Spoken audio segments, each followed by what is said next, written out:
Hello guys, and welcome to this lecture on the sinus or central nervous system. My name is Dr. Hasibullah Hanif.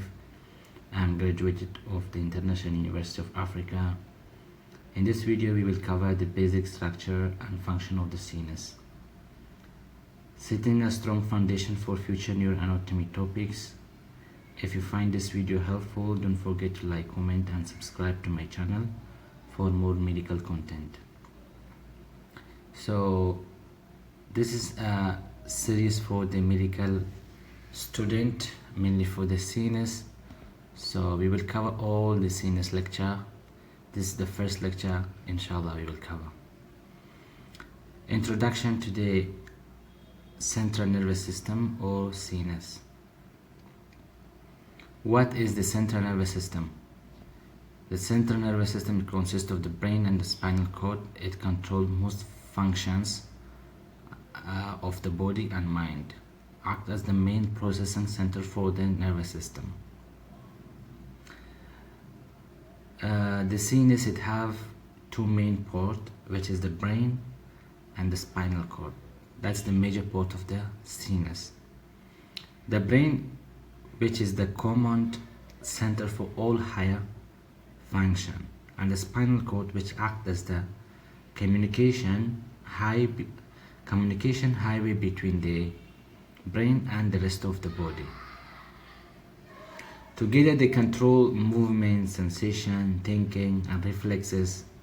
The sinus is the most important system in the body because it's processing information and sending commands to all over your body.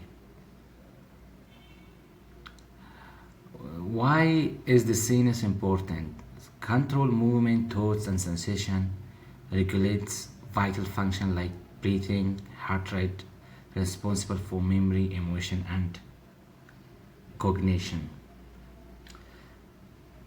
The sinus is crucial because it controls all movement, thought, sensation, regulate vital function like breathing, heart rate, digestion, as well as it enables the memory like learning, emotion. So without proper function of sinus, the body would not be able to react or process information for even maintaining unconsciousness. For the major division of the sinus, we have, as we mentioned already, we have the brain and the spinal cord. And brain itself divided into cerebrum, cerebellum and brainstem. And spinal cord, it connects the brain to the peripheral nervous systems, or to the peripheral neurons,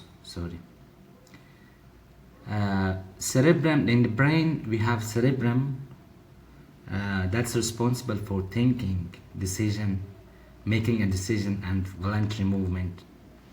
And cerebellum, also they call small brain, that's responsible for coordination and balance.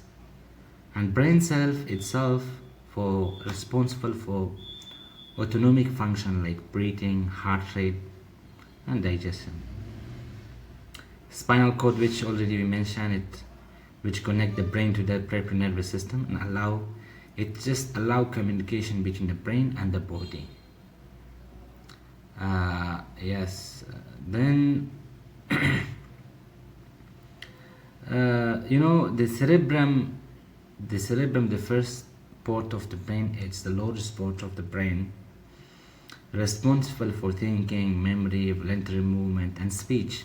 There is specific area, they have every area they have its own number, like we have Broca area for the speech, and we have a vertical area as well as for the speech. They have different area we will study in coming lecture.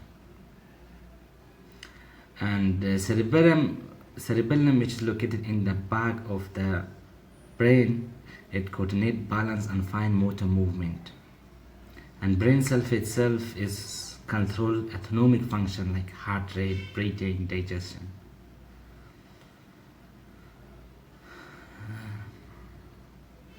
Neurons and glial cells. The sinus is made of the neurons and glial cell. Neuron is the basic working unit of the brain, and they transmit electrical signals throughout the nervous systems, while the glial cells support and protect neurons. There are different types such as astrocytes, oligodendrocytes, and microglia.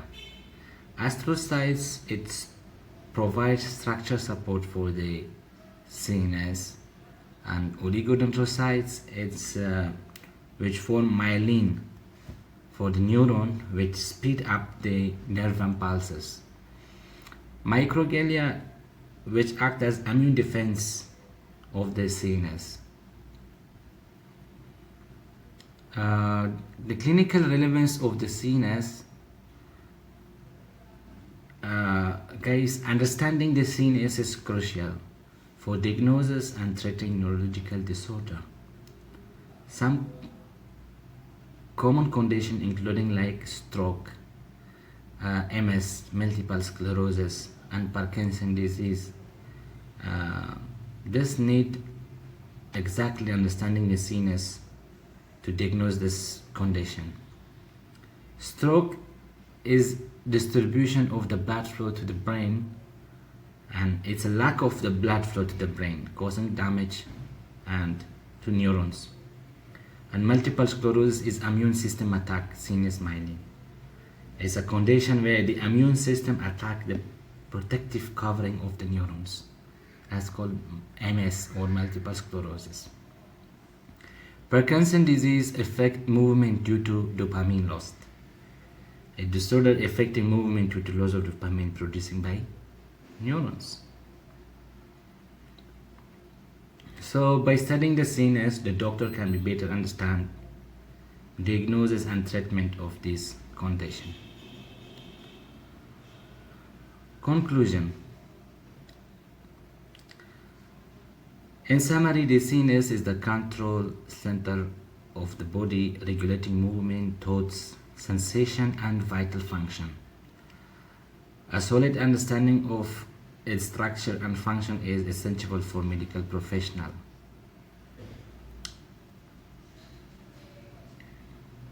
So in the next lecture, we will explore the detailed anatomy of the brain, including the different lobe and their function.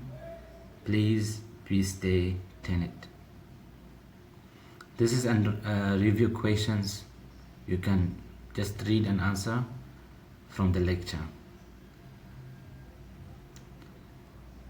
Thank you for watching. If you find this video helpful, please don't forget like and comment and subscribe to my channel for more medical content. Thank you so much.